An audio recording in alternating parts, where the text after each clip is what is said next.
Wonderful. So here we are in session 10 of the language awareness course. Congratulations to you all for making it this far. You're pretty much there ticking the boxes for completing the course now, I think. Most of you have done some of the homework or all of the homework that was required of you. Some of you are about to send me a whole load of Word files, I imagine. And in terms of attendance, I think we said at the start of the course that attending 10 out of the 14 would be sufficient. Is that right? Yeah. Now, I recommend sticking around for the lot if you've got nothing else to do on a Sunday morning.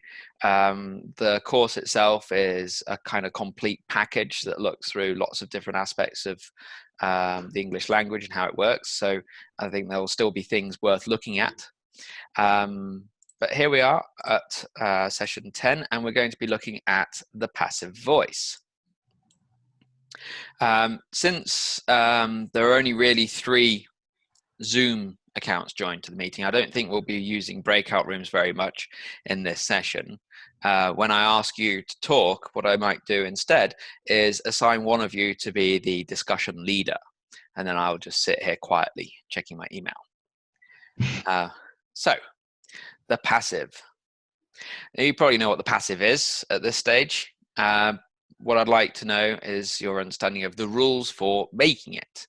So I'm going to put Michael in charge for this. And Michael, I'd like you to lead a discussion with the others about the form of the passive, how it's constructed. Don't worry about use or meaning yet. We'll be looking at those very soon. So just 3 or 4 minutes talk together. Michael, over to you. Okay, so should we use our annotate skills, guys? Draw all over Chris's nice slide. So what are the grammatical components of the passive? Alex, what do we need? So should we do an example sentence? Let me see. I will write it on the screen.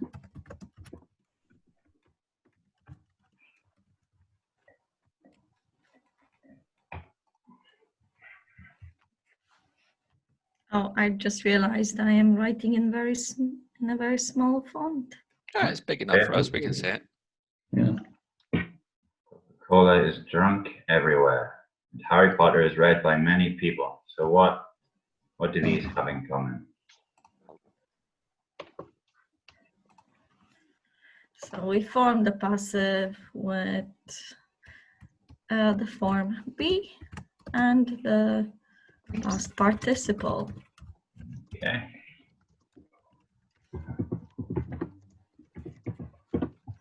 Depending if it is a present, past or future meaning sentence.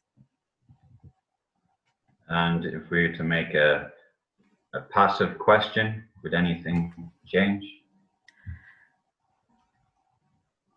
Well, the form of the verb be will move to the front of the sentence, and then it will be the subject and the past participle. Okay. And That's pretty good, right? yeah, and I guess if we want to make negatives, so we just insert the not after the verb be. Mm-hmm.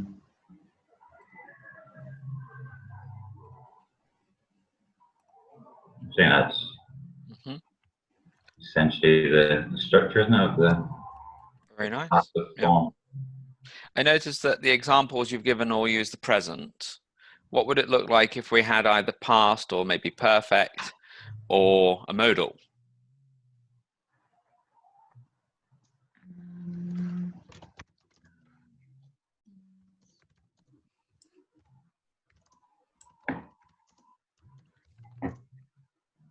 We can have we use the modal have, we can introduce the perfect passive. Harry Potter has been read. Oops, sorry. I can't move. Sorry, I can't move it. And can we discuss the meaning of the perfect passive, or are we just looking at the... We're just looking at the form at the moment. We'll Okay. get on to meaning and use very soon. Aha, Yeah, good. the model here before the verb be, then the passive participle. Good. Well, that all sounds perfectly reasonable. So let's take a look at an example. Oh yeah, let's just do a quick reconciliation of where we stand then on tense, aspect, and voice. How clear are we on the difference between these three? Happy about the difference? I know tense and aspects, but the voice? The voice can be active or passive. So the active voice, I drink Coca-Cola. Passive, Coca-Cola is drunk by me. Thanks. So let's take a look at an example. He has been arrested. What tense is this sentence? The perfect passive. First of all, the tense. Maisie, what do you think? It's not time. Are we not talking about time? We're just talking about tense. We're talking about tense, that's right. So present perfect, is that right? Just present. Just present. Yeah, the tense is Oh, okay. present. Yeah, and that's because we can see it has for the form of the operator. So remember, we have either past or present tense in English. Time is something different, as we've been discussing, but the tense we would call here the present. Now, as we've said in previous sessions, there is a confusion over the use of the word tense in the LAC and the use of the word tense in, for example, course books and in the wider world of English language teaching. This is a consistent problem because when most course books talk about tense, they're actually talking about form. Present simple is not really a tense. Present simple is a verb form. Same with present perfect, past perfect continuous. These are all forms that a verb can take. The tense would either be past or present. And in this case, it's present. The aspect then, Ryan? Yeah, what is aspect again? I meant to ask. Perfect. Is that just perfect? So then it's tense is present, the aspect is perfect. Could you say something has perfect aspect? Is that? It has perfect aspect. Very good. There are three aspects that we've really looked at so far. We don't really call simple an aspect because it's kind of the default position, but it's essentially like that. And there's one other aspect that we've been talking about. Progressive? Progressive, good. Yeah. So the aspect tells us a little bit more about the verb form, gives us more information about what's going on in the verb and therefore in the sentence. Okay, so the aspect here is perfect. We could have, he has, yeah. Okay, voice, Alex, you've kind of told us already. Passive. Passive, yeah, because we can see be plus the third form. So as you can see from this example, verb forms in English can be layered. We can change the tense, we can change the aspect, we can change the voice. Okay, so it's interesting that somebody said, gave an example of grapes being crushed to make the wine. We're going to look at a label for a wine bottle. I'd like you to use the annotate and highlight option to highlight the passive just here. So pick a color. Alex, what color would you like for your annotations? Oh, sorry, we started already. Purple. So Maisie and Ryan are going to have blue. Alex, you can have purple. Michael? Green? Sure.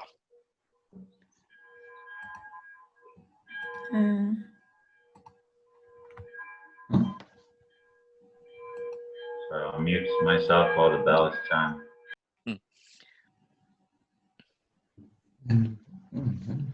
That's nice.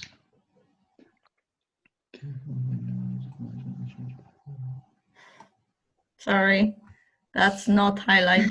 It's a not box. highlight. I don't know where highlighter is. I'm sorry. Okay, so on your draw tool, there are actually a couple of ways of highlighting. You've got the little outline of a pen, yeah? The one below that is a thicker line, but it's opaque, so it will show through. Yeah. With the box selection, the middle of the boxes that seems to have dots inside, that will make a highlight box. Oh. I've not used that one before.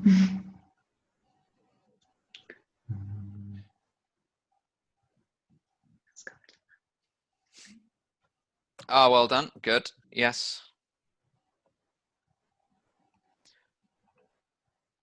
Okay. I think that's everything, isn't it? Oh, is that Yeah. right? Yeah. Well done for pointing out that vinified and bottled are both examples of the passive. What's going on here? Well, in this example, Yeah, with vinified and bottled. How did you identify those as passive? because they all share the same form of be, is handpicked, is vinified, is bottled. Very good. Yes. Yeah. What do we call this? When you don't repeat a word because it's unnecessary? Omission? Elision. I didn't hear, sorry. Once again, Maisie, two people were talking, I didn't hear. Elision? Yes. Yeah. So the noun we can use here would be ellipsis, but yes, it's elision. Good. Okay. That's it. Well done. You've identified the passive. Good. Any questions so far?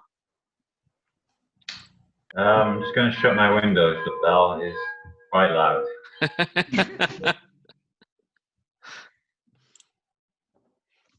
Well, we needn't ask for whom the bell tolls. Okay, so we've identified the form of the passive. We're pretty clear on that. So we can now return to look at the meaning of the passive voice.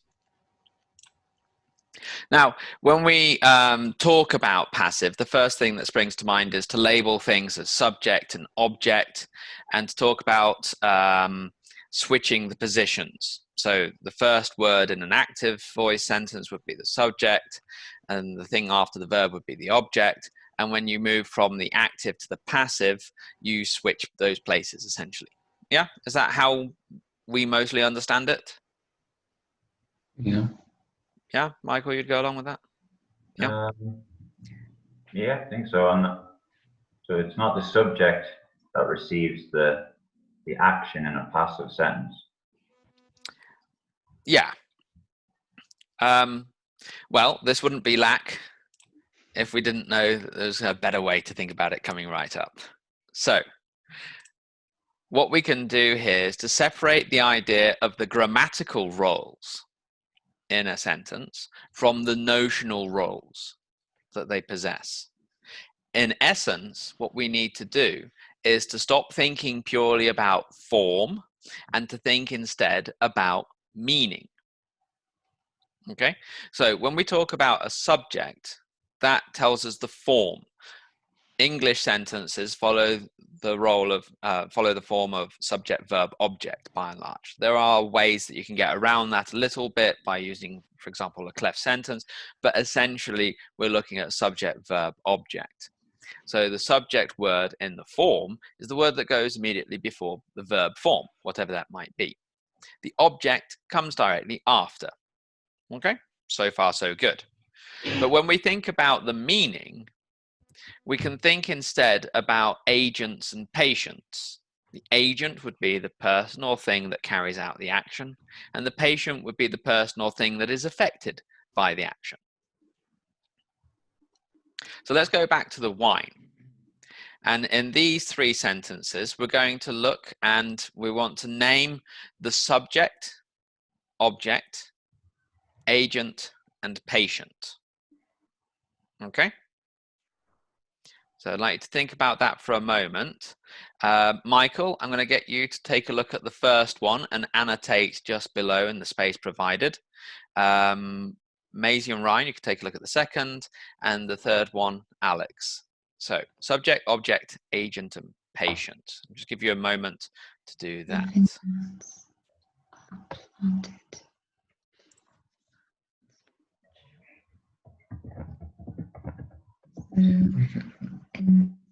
This is the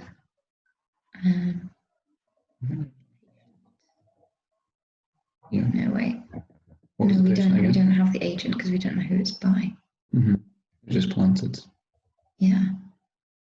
It's with the subject. So this is the patient.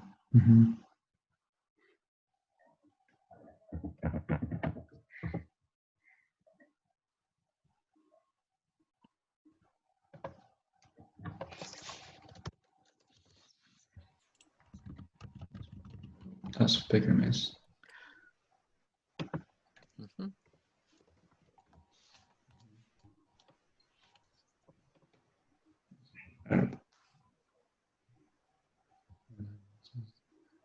So this is the subject of the sentence now. Yeah.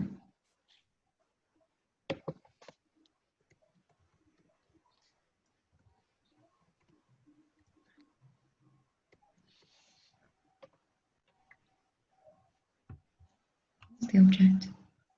This is looking good so far.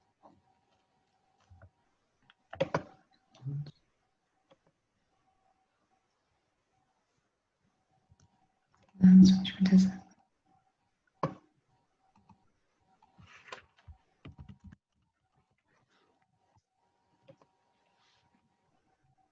It's not the agent. I don't think there is an agent, is there? Because we don't know who's doing it.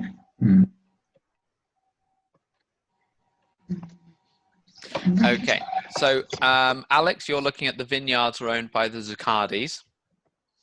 Yeah, you're well away here. You've got the patient and you've got the agent. Could you highlight as well, or could you label subject and object for me?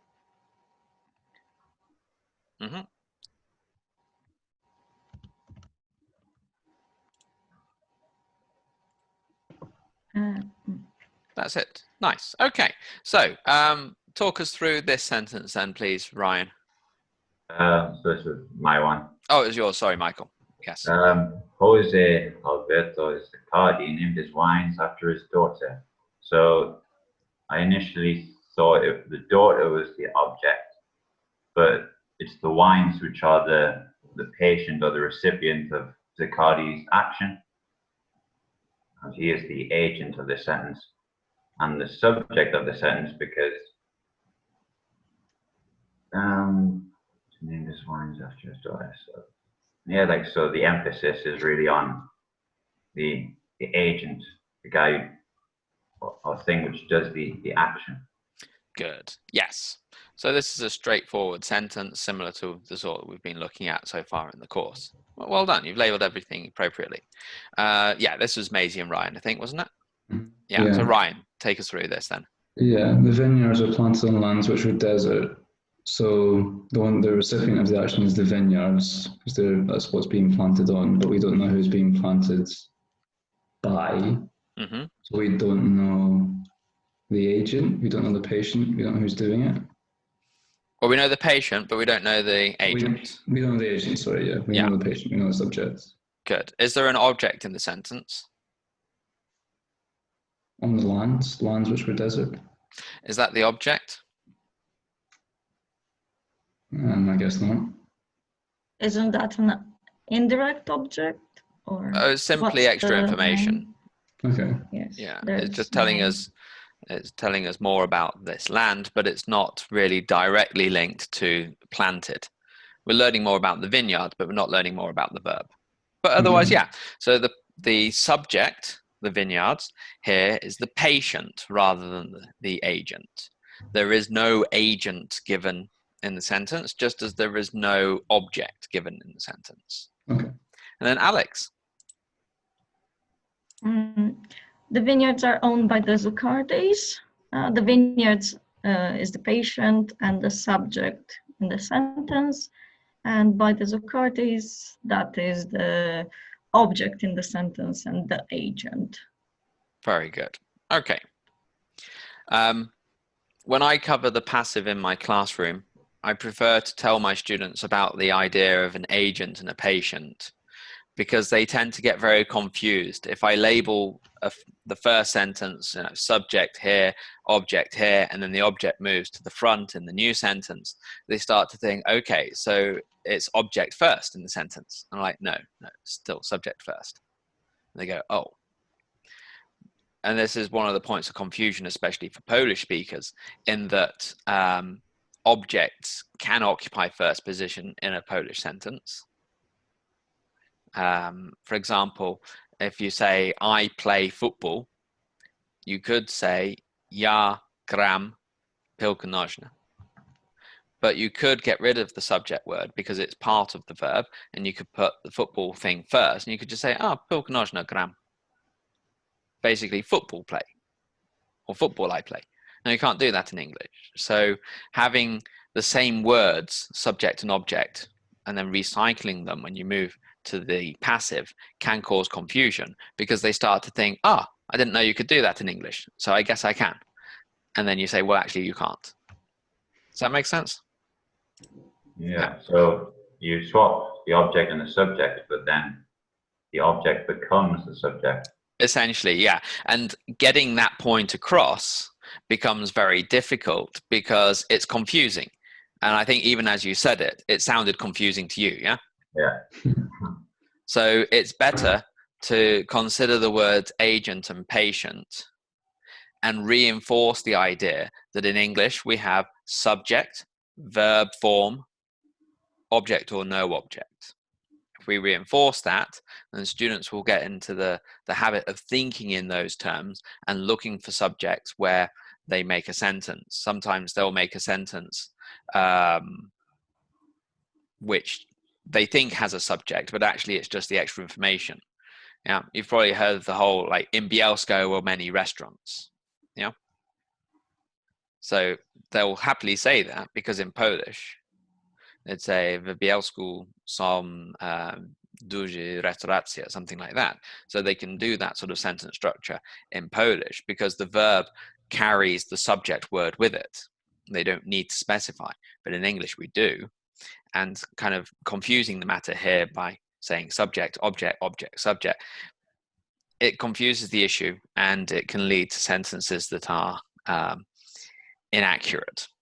Okay, but we've highlighted here what the agent does for us and what the patient does for us, and how the agent and patient can swap positions. So we're getting a bit closer to the meaning, which is good.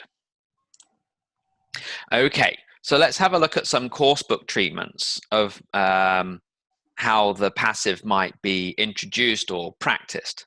And we're going to see what the possible problems might be with these. So this is a very simple active to passive, or passive to active sort of task. Let's see, we've got 5. So maybe Maisie and Ryan, you could try the first 2. Michael number 3, Alex number 4, and we'll take a look at number 5 together when we get there. Or if anyone finishes first, they can throw their answer up.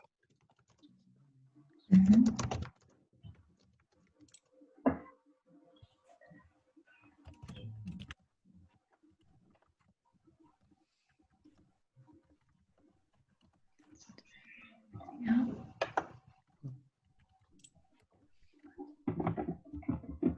Yeah. Comes disease of wiping out.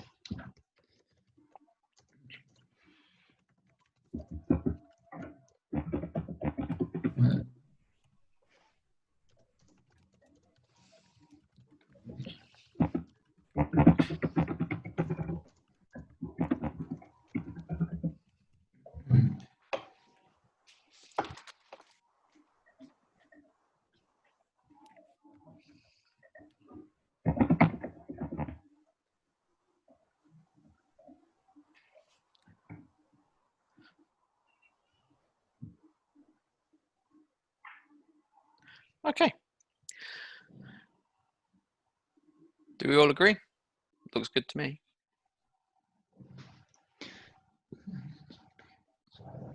Just thinking, will rob somebody of something? It's not something I use very often. Rob of. Yeah, but I think it's right, isn't it? That's right, isn't it? Yeah. Okay. So this is a slightly old course book, but I think we've seen tasks much like this in even very recent editions of course books. What do you think was the aim of this activity? Rephrase the sentences so they keep the same meaning. Uh-huh.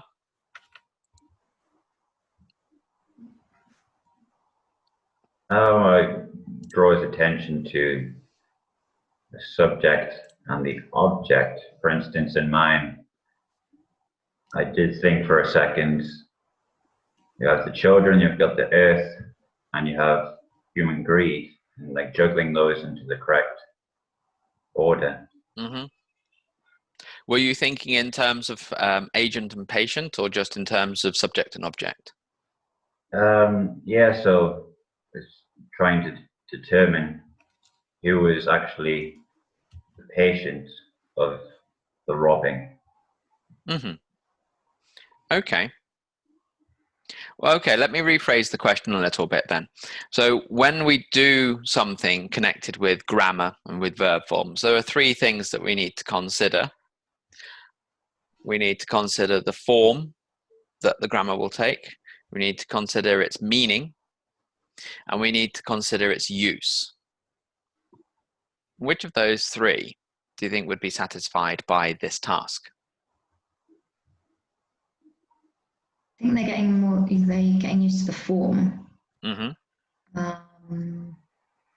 And maybe not the full meaning, but at least if they understand this task where they have to keep the same meaning, they have to correct the form so that the meaning stays the same.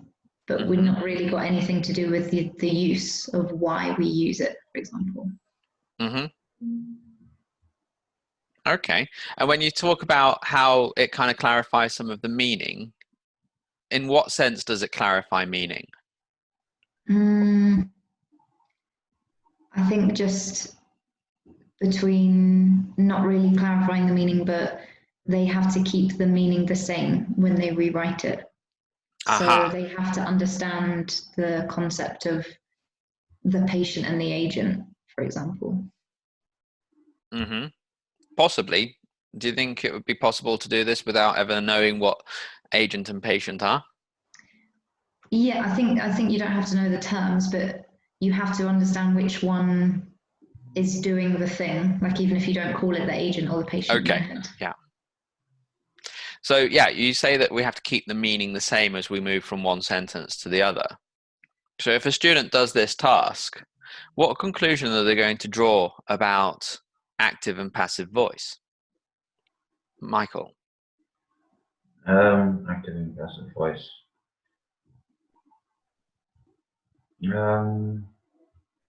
Well, they could think that they're kind of interchangeable. Mm-hmm. So if you reword something in the active or passive, you're just putting the words in a different order and retaining the central meaning. Mm-hmm. And what could be one of the consequences of that conclusion? So if they're basically the same in meaning, then it kind of renders the passive voice quite redundant. So they don't see the shift in emphasis that this produces. Absolutely so, yes. So the problem here is that we're kind of reinforcing the notion amongst our students that the passive voice is equal to the active and can be used whenever you feel like it. If you have a passive sentence, you can make it active. If you have an active sentence, you can make it passive. You could ask the question, is the meaning precisely the same? But then that kind of goes towards the use a little bit more. Okay. let's take a look at another example. Here we have some sentences to transfer between passive to active. Let's go through let's just do a couple of them very quickly. Alex, tell us about number 1.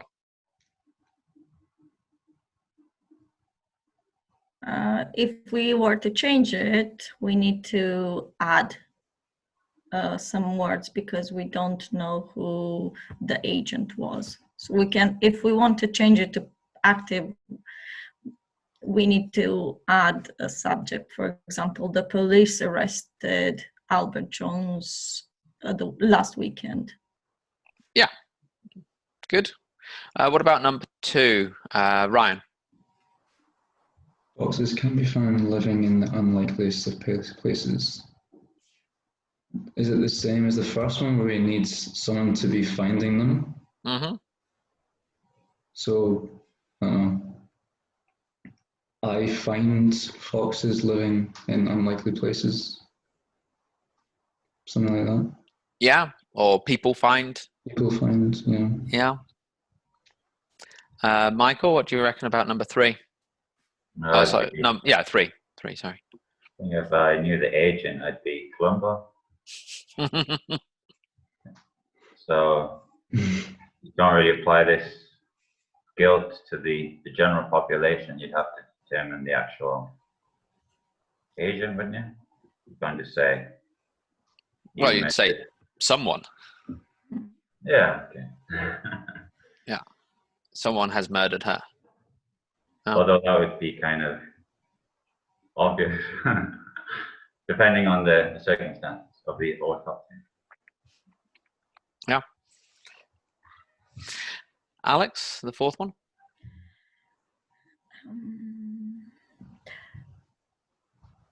The Big Bang created our universe billions upon billions of years ago. Very good. And then you try to print that textbook in Alabama or in Riyadh, Well, and you start to have problems. Okay. yes. Or for those we can change, of course. Mm-hmm. And I would like you to just have a quick look at 5, 6, and 7 and think to yourself what it would be. You don't need to tell me. What would it be if we switch from the passive to active?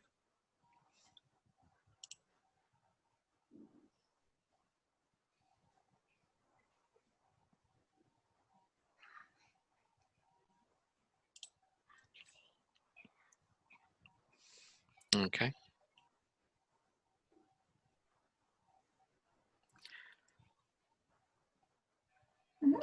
Okay, so looking back down this list, and we've changed the sentences from passive to active, and we can make the same point we made before, which is that doing this sort of activity could reinforce the notion amongst our students that the two voices are interchangeable. But we could take a slightly different approach here. We could ask the students, between the pairs, passive and active, which one do you think would be more likely in each case? Which one sounds more natural? Mm-hmm. So, for example, in the first one, which one's more likely, the passive or the active, when we talk about this person being arrested? I think because it's quite a recurrent thing, so the emphasis should be on Albert Jones himself. So I think the passive is quite appropriate here. Mm-hmm. When we think about the agent in number 1, why isn't it mentioned here? Because it's sort of obvious. Yeah. Uh-huh. True. Yeah, it's obvious, so it can be disregarded. But let's say that actually, in this case, the active would be more likely, that the police arrested Albert Jones yet again last weekend. Why would somebody choose the active over the passive? If the story is about the police and their action, it makes more sense to use the active. If the story is about Albert Jones, we understand the police has done it. Very good. And this is getting very close to the central meaning of the passive. So you've preempted my point very well there, Alex. Thank you. Absolutely. If you were writing an article in a newspaper about the police wasting their time, you know, we've got stabbings all across the capital and you go out arresting a naturist again, come on, then you would put the police first. The police arrested him yet again. What about number 3? Can you imagine a context in which the active would be preferable here? The butler has, the butler killed her. Yeah, but we don't know that. I mean, that's changing the meaning It's a little all bit about too the far. butler. The It's all about the butler butler. always did.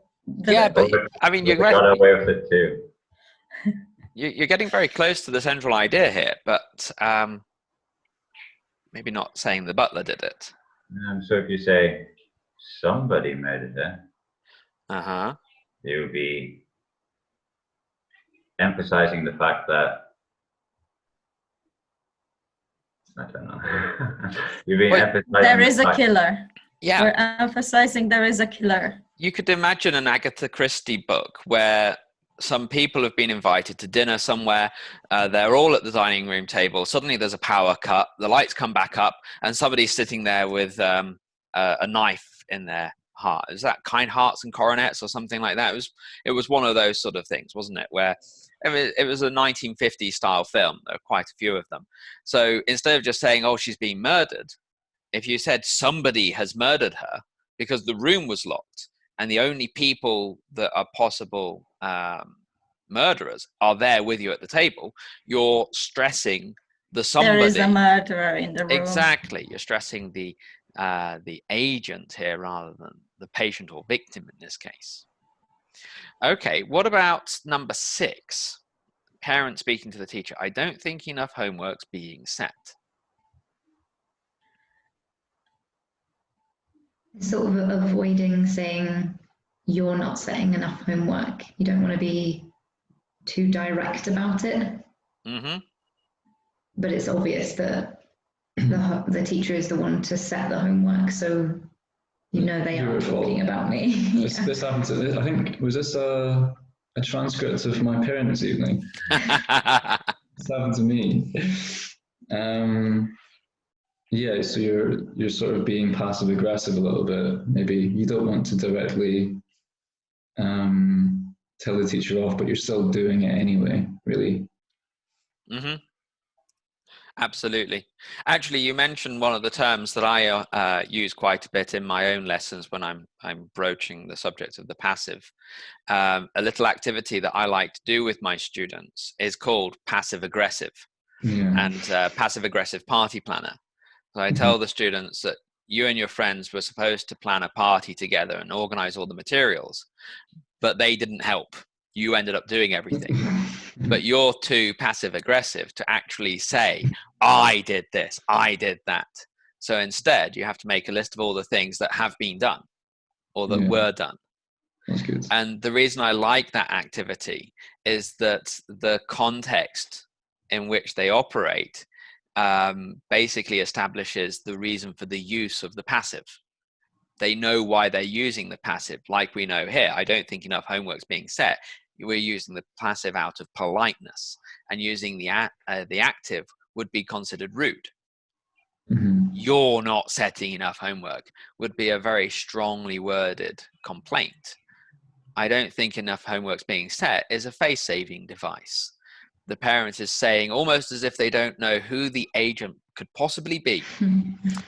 I mean, it could be that person over there that's not setting the homework enough. I don't know. It could be so many different people here. Who's to know?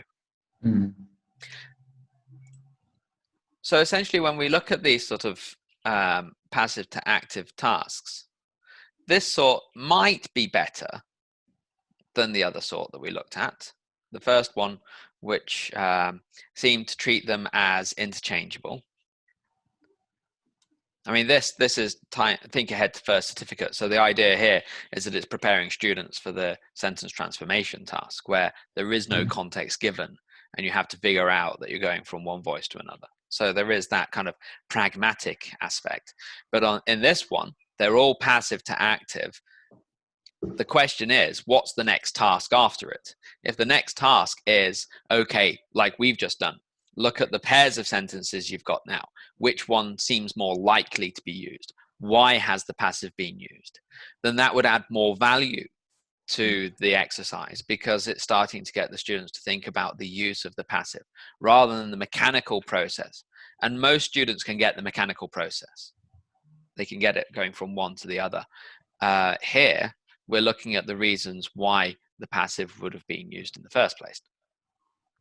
Okay, so we're going to look at two versions of a text.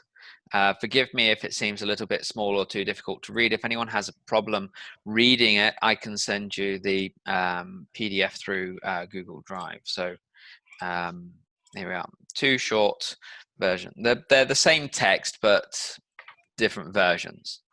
Have a look at this one and have a look at this one, and then decide for yourselves which one you think is easier to read. That's it.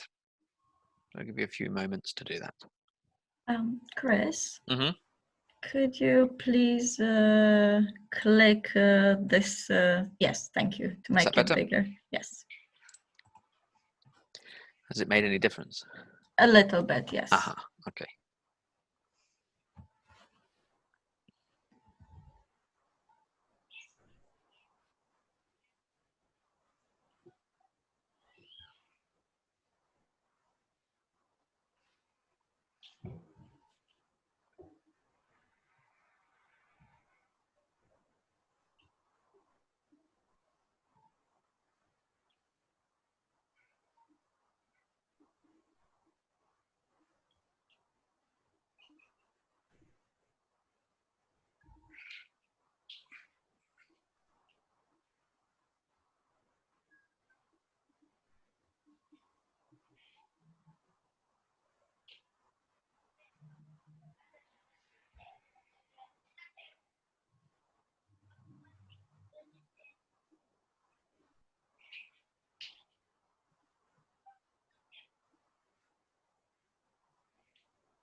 Okay, so when you're ready, just very quickly tell each other which of the two texts you found easier to read.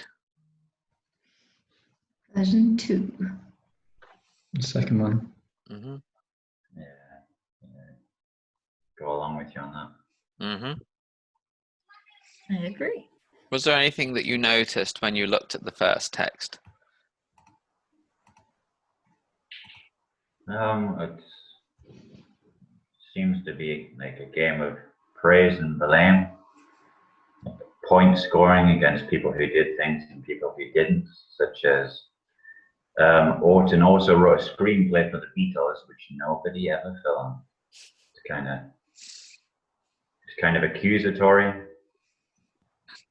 Seems that way a little bit, yeah. Whereas in the second version, it's kind of emphasizing that this is a missed opportunity, but it doesn't point the finger at the nobody. The first text is quite confusing. Mm. It was quite confusing to figure out the whole text was actually about Joe Orton, Mm-hmm. because there are too many people and institutions involved. Mm-hmm. The second one is quite straightforward because you realized who the text is about, and that Yeah. it is about one person and their basically life and bibliography. Fantastic. Alex, you should be running this session. That's spot on. Yeah. So let's look at why the second one is better than the first. We all agree that the second is better, but the reason gets to the central part of the passive and to the idea of sentences in English most generally. So when we communicate, we want to tell the person we're talking to, our audience, what the central idea is in our sentence. So generally, the first position in a sentence is held by the topic of the sentence. After the topic, we then introduce the comment, which presents new or interesting information about the topic. So in the LAC, we're going to be using topic and comment as our framework. But if you're interested in this area and you go to other grammar books to consult, they often use theme and ream to talk about the same thing. Not Joey Essex. With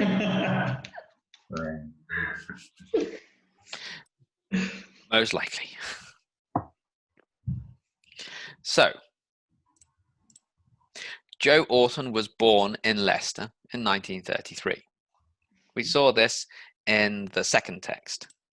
Joe Orton is the topic of the sentence. Like Alex said, it felt like the second text had Joe Orton as the central character or figure, and we learnt about him. So Joe Orton is the topic. Was born in Leicester in 1933 is the content of that topic. So what I'd like us to do now is let's highlight. Let's do it using the annotate. Let's bring this back up. And what we'll do then is we'll highlight in the Orton diaries for each sentence, we're going to highlight, or each clause, let's say, we'll highlight the topic. So for example, Elsie Orton gave birth to Joe Orton in Leicester in 1933. The topic is Elsie Orton.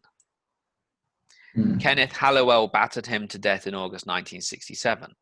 The topic is Kenneth Hallowell. Yeah. He left school at 16 and went to RADA 2 years later. Good. But in version 2, Joe Orton was born in Leicester, that was our example, and was battered to death in August 1967. It's still the same topic. We've just used ellipsis to avoid having to repeat. Okay. So maybe Michael, if you could start near the end of the second text and work your way back up. Alex, start at the beginning of the second text. Maisie and Ryan start at the beginning of the first text. Just highlight the topic in each clause.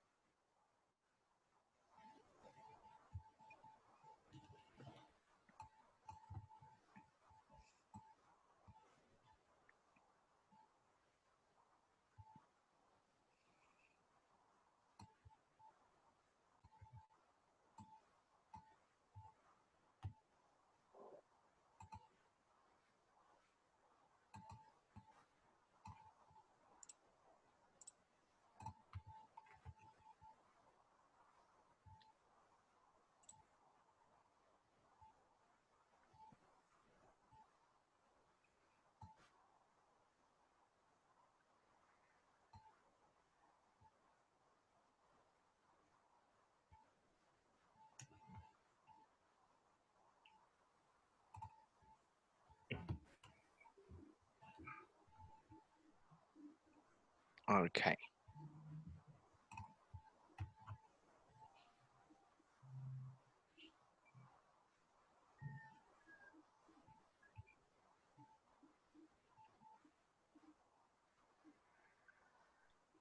Okay, so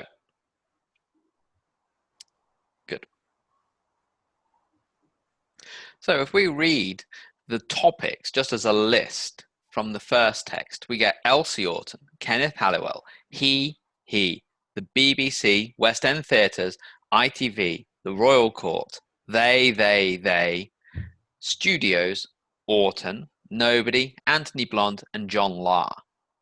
So just from listening to that, how good an idea do we get of what the overall topic of the text was? Almost none. You would never be able to guess, would you? But when we read the second version and just look at the topics, we've got Joe Orton, he, his first play, his first full-length piece, the Erpingham Camp, which is the name of one of his pieces, his television plays, his last play, these last two plays, Orton, a novel, the Orton Diaries.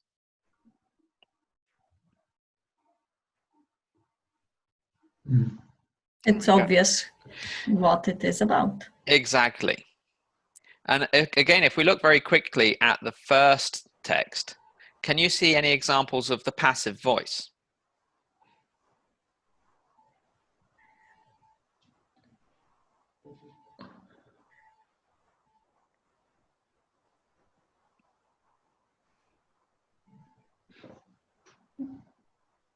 Not really. No, there are no examples of the passive voice here. In the second text, can you find examples both of the active and the passive voice? Was born. Was born is passive, was battered to death is passive, but in the next sentence, he left school. It's active. Good. So in the first text, it's as if there was only one voice available. In this case, the active voice. In the second text, the writer has chosen to use either the active or the passive. But for what reason?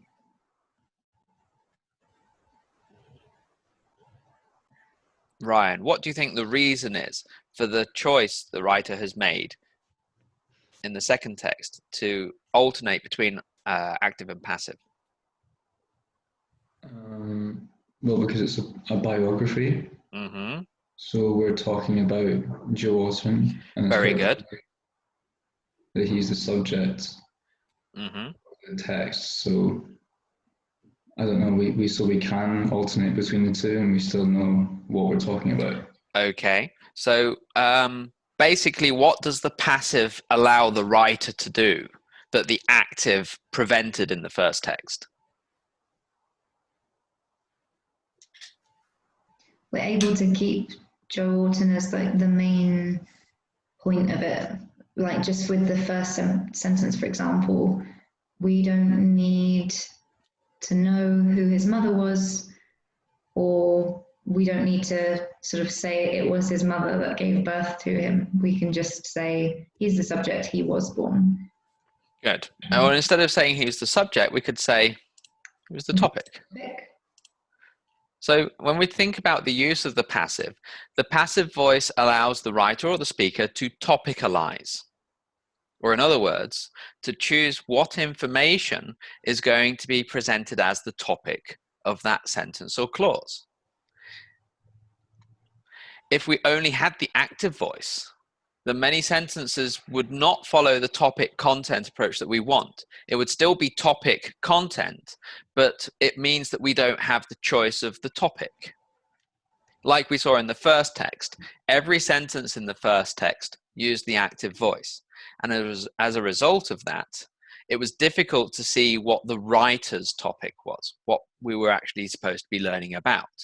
But in the second sentence, the writer chose to either use the active or the passive so that they could stress what they wanted to be the topic, which was Joe Orton and the work that he did.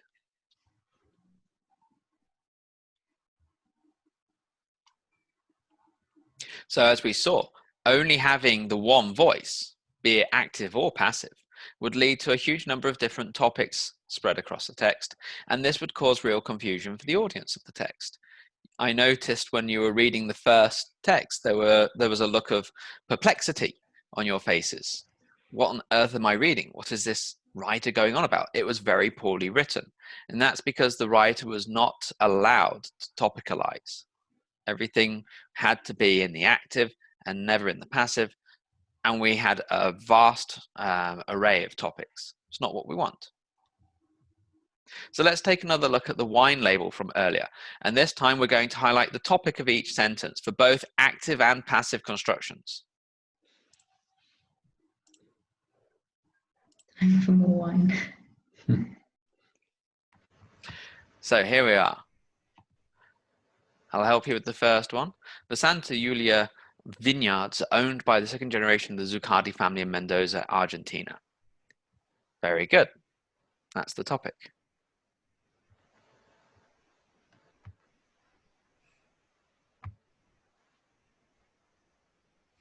As a tribute to his only daughter, Julia, Jose Alberto Zuccardi named his wines after her. Good. So Jose Alberto Zuccardi is the topic of that part. Named his wines after her. The vineyards, good, are planted on land which was originally desert, but which has come to life thanks to pure Andean mountain water. Careful vineyard management ensures perfectly ripe grapes. Good. And this top quality fruit is hand-picked, then vinified and bottled in their state-of-the-art winery. Good.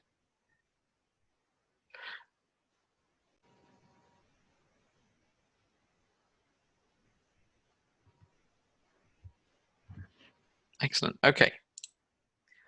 So the topics we've got. Remember, we already know the context because we're holding the bottle of wine. I don't know why we're reading it. When you pour wine, are you supposed to let it settle before you drink it?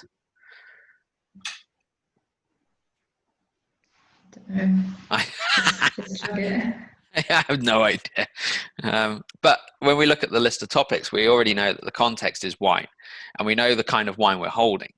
So this tells us more about the wine in the bottle that we're holding. But the topics are the Santa Julia vineyards, Jose Alberto Zuccardi, the vineyards, which, so also the vineyards, careful vineyard management, and this top quality fruit. And then, yeah, in the second paragraph, we have the Viognier grape. But when we look at the first paragraph again, we can start to sense the structure of the paragraph just by looking at the topics. And also think about the organization of the text here. By varying the use of the active and passive, we're able to tie the sentences together. So here we're establishing the idea that the wine is produced at these vineyards, and then in the second place in the sentence we highlight the Zuccardi family. But the next sentence is about one member and his daughter of that family. Yeah. If we'd put it in the active and had his wines were named after Julia, then we wouldn't have been able to kind of tie this information so closely together. Then we're going back to the vineyards. Again, it's the vineyards where these things are, well, the wines. So we go from the wines to the vineyards. And then careful vineyard management ensures. So now we've gone to the active because we want this to be our topic. And then this top quality fruit is handpicked, then vinified and bottled in their state-of-the-art winery. So we've gone from ensures perfectly ripe grapes and this top quality fruit. So we have a link between these two. So the choice of active or passive allows the writer to topicalize, but it also allows the writer to organize their sentences for maximum cohesion. Our students often struggle with cohesion in their texts. They produce sentences that seem to drift apart. One does not necessarily glue onto the second. One of the reasons for that is that they're not taking advantage of the topicalization that is offered by voice. They stick with the active, even though that means that they introduce a piece of information, finish a sentence, move to the next, and then the reference to the earlier sentence comes at the end of the next sentence, which means that they're not glued together very well. When you start looking at your own students' work in the future, have a look at that. Think about their choice of voice and if they've used it appropriately. Does anyone have any questions about this so far? Is this taken from a bottle you own, Chris? No, I don't have any Argentinian white from 2001. This would be definitely Alex Tilbury's bottle of wine. I don't know if he sat down to write all of the different units in one day. I should imagine if he did, though, by the time he was at Unit 10, the wine would have come out. He was casting about for inspiration. Do we have to drink this wine when we do the homework to help us? You don't have to. I would certainly not be so specific, but if it helps, then you certainly can. Okay. So we're not going to do this in the breakout room because we're all here together anyway, but we're going to have a quick look at some discussion questions. We are getting very close to the end of this session. I think we're about on time, so that's good. So, Alex, I'm going to make you the teacher for question 1. Okay. Can you make it a bit bigger again? Mm-hmm.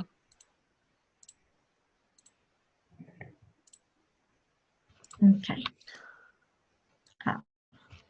This is much better, thank you.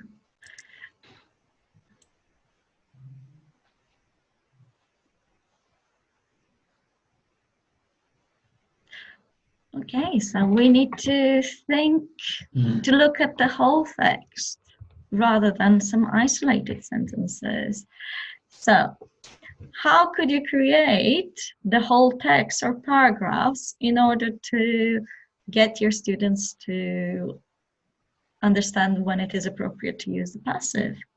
Any ideas of good resources to use in your lessons? I guess you could have the students give them the option to rewrite certain passages in the active or passive, depending on whether they think it's appropriate. So kind of give them the choice, and kind of raises awareness, even if you don't have to change the sentence, why one might be better than the other. Yes, you're right. A lot of the course books have activities which involve filling in the gaps and writing biographies for famous people when they introduce the passive voice, so that the students can practice using active and passive voice and describe the life or work of a famous person they know. Have you ever done this in your lessons with the passive voice? Not yet. I don't think I've taught the passive voice. Have you taught the passive voice? Yeah, and we actually did talk about wine. That is always an example. I don't know. Why? I think you could, I don't know, it's always one of the examples in the book. Why do you think that might be? But I think it's because of the, Right. like the bottle of the wine that we looked at, the back. They always have like a bit of a story or a bit of information on the back of a wine bottle. So I think it's quite a good idea. You could almost do like to introduce them to it first. If it was an adult class, at least, you could tell them that they were going to go wine tasting, and then they had to go around the room and read all the different bottles of wine. And the first thing could just be like, which one do you want to drink the most? But then actually you could get them to look at the choices. Why do you think it is that we see so much passive on things like bottles of wine and other food products? Or the grapes, unless they're genetically modified, they don't have any agency. True. Yes. Whereas the genetically modified ones, well. True. But if you also think about it in terms of the grapes, you have the grapes and then you have the wine. What comes in between? Process. The process. Good. So we can often choose passive voice to highlight a process where the agents are the ones carrying out the process, but the patients are of more interest. We want the grapes, then the crushed grapes, then the fermented grapes, and then the wine. The agent is the person then who's going to drink it. We don't need to mention them too much. These are very good ideas, and I want to share a couple related to these points with you. So Alex has already mentioned that something that's kind of an old standby in course books would be the biography, as we can see here.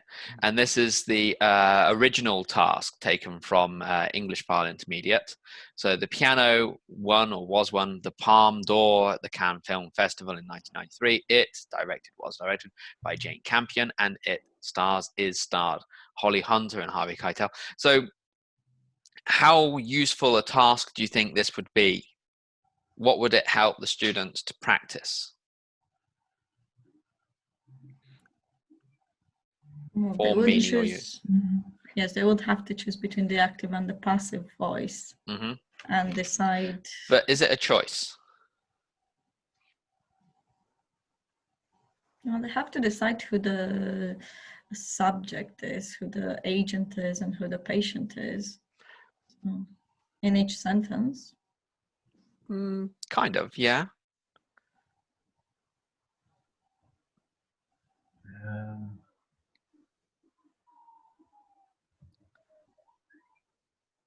Seems to be largely in the passive, doesn't it? Well, yeah, but what is it really practicing? Identifying the topic and then the... Kind of, yeah. I mean, you don't have a free choice here, because the sentence structure has already been chosen for you. The whole topic content approach has been taken by the writer, and all we're doing is mystifying the verb form. The students have to choose one or the other, and only one is correct. So it's identification of the form. It's not teaching them much about the meaning or use, because they've had no decision-making role in either of those. They can get the answer right or they can get it wrong, and that's it. So one way that this task could be adapted would be to have a text like this, and they have to find the mistakes and correct them.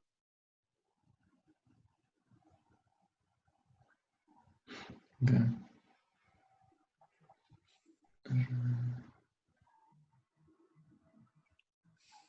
And then you can talk about why it would be considered a mistake. So for example here, finally she is rescued from him, by him from her violent husband.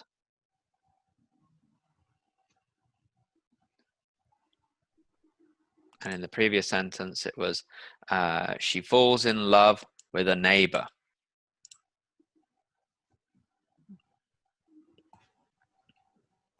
Now remember what we talked about in terms of not just topicalization, but also organization.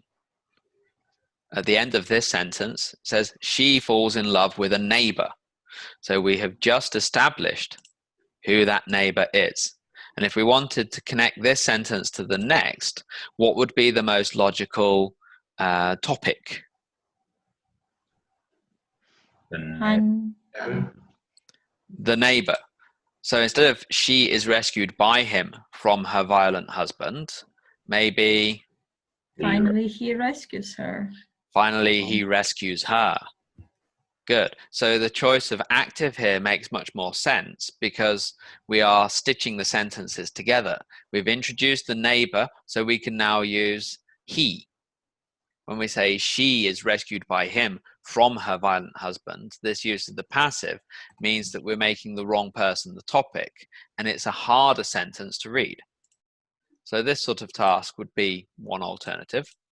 And another one would be to have a short text like this with a few sentences taken out, and in each case have a freer choice between two grammatically acceptable alternatives. Remember, if we go back to the first one here, only one of the alternatives was ever acceptable. It's right or wrong. Here, you could say it's a little bit more subjective.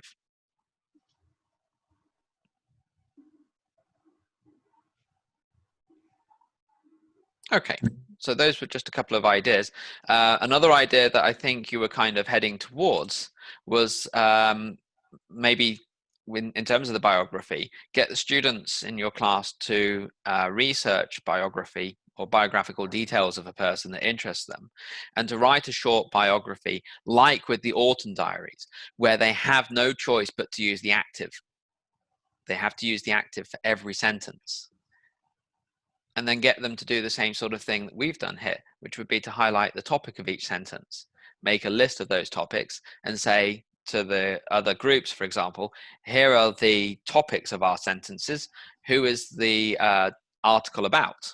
The other groups listen, and they'll go, no idea, no idea. Because of course they wouldn't.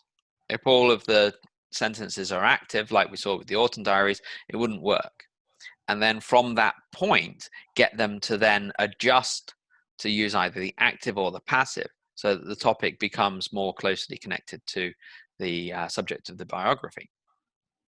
Be a good project lesson, actually. So I want to look at one more question with you.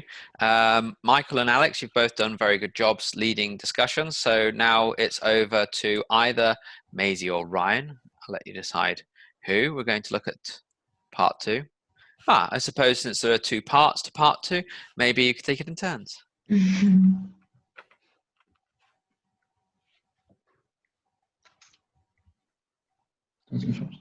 Nice. That's what I said. Nice. Go ahead. That's what I'm saying. Early in the session, we saw 2 ways of presenting the passive to learners. The passive is derived from the active. Passive sentences are presented as transformations of active sentences with the same factual content. This is the approach favoured in many course books. The sentences used for the purposes of the presentation are usually invented and or isolated from context. Or the passive is distinct from the active. Well, let's look at the derived from. What do you think are the benefits and drawbacks to learners and to teachers of that approach? So Ryan, you'll lead this discussion. Great. Okay. Passive is derived from the active.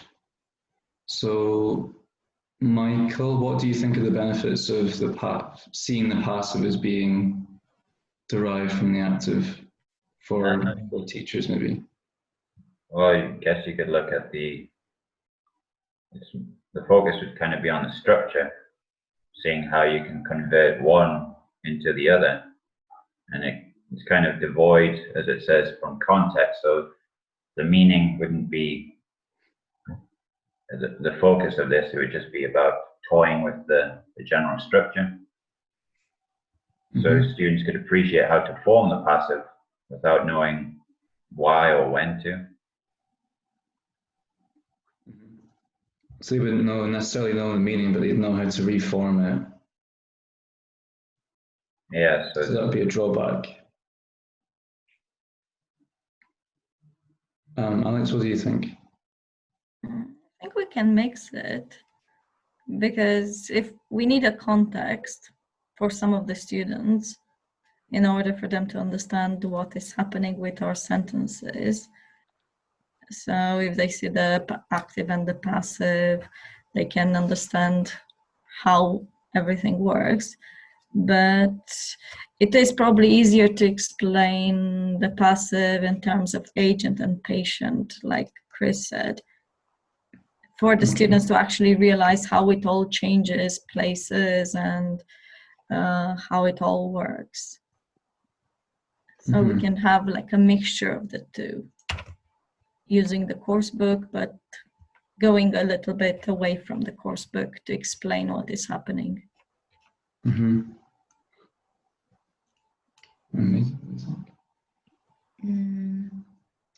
think it's just the first sort of way to present it, just like Michael said, just gives a massive emphasis on the form, and it's just getting them to practice changing the verb form and the sentence structure, really, but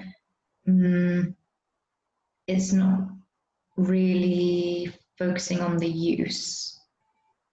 But maybe it's like a simple way for learners to have it presented first so they can understand just the basic form and then later go on to find out why.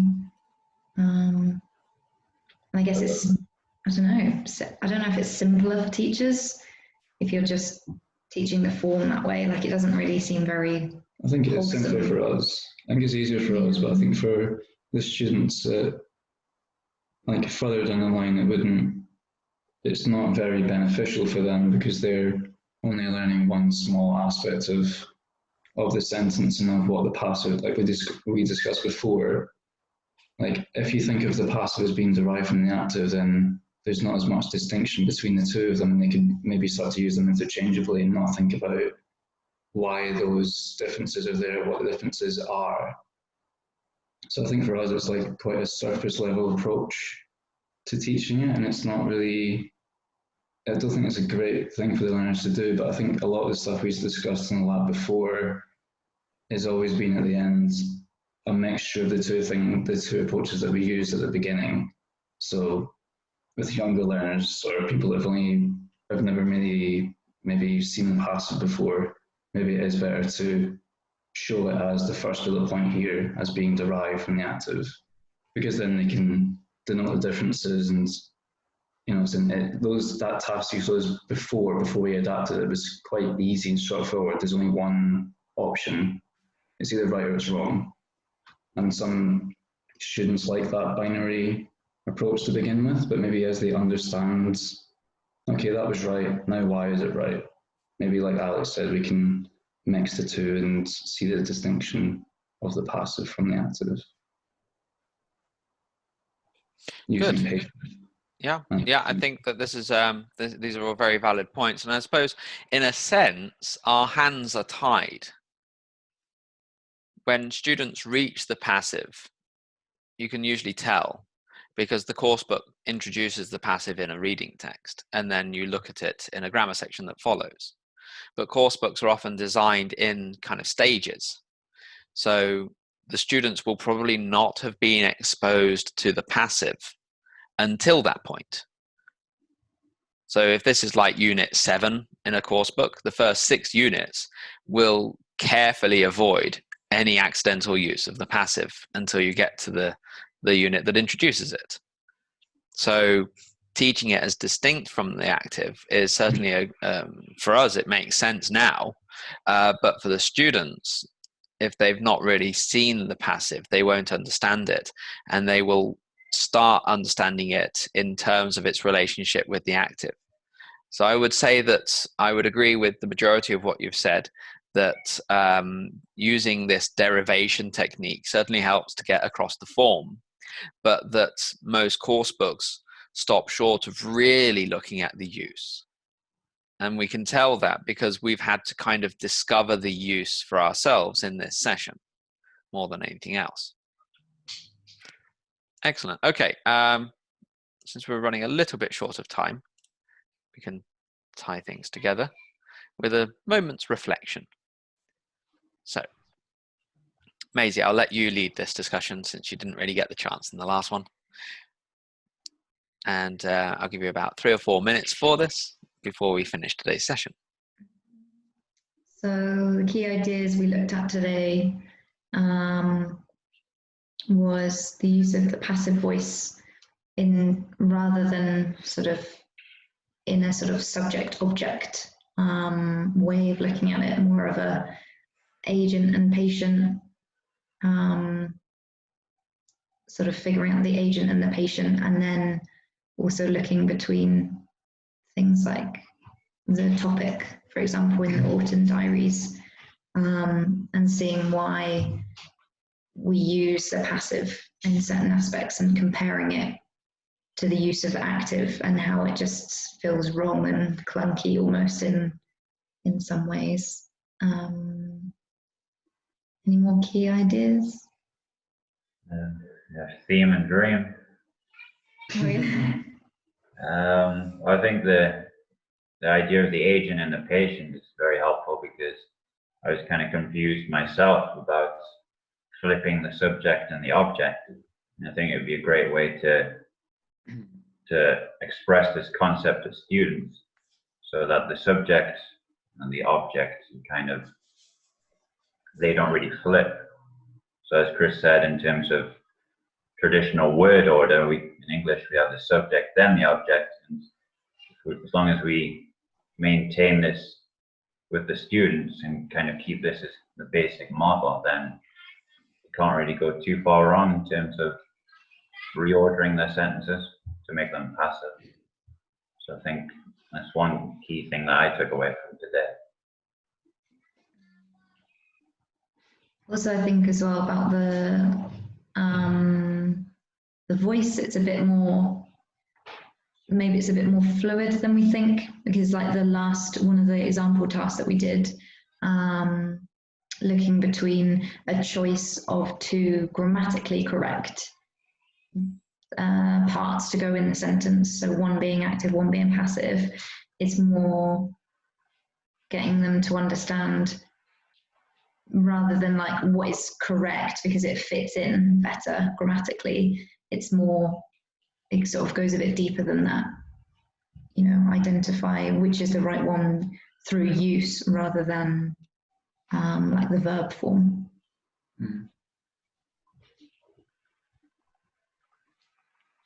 Any other thing? Topic and content. Topicalization, and it was similar to agent and patient, where we identified the topic of each sentence, and it made things much clearer, because when we identified which one was easier to read with the Orton diaries, I could tell you which one was easier to read, but I couldn't tell you why. I think it became clearer to me after looking at the topic of each sentence that it was very, you could break away those few words and realize, actually, okay, now it's quite clear through the topic of each sentence why I don't understand the first text as easily as the second text. So I think that's quite useful. I think if you kind of want to be the topic of your own obituary, don't you? If you pick it up, so that someone else is stolen your thunder, it'd be quite annoying.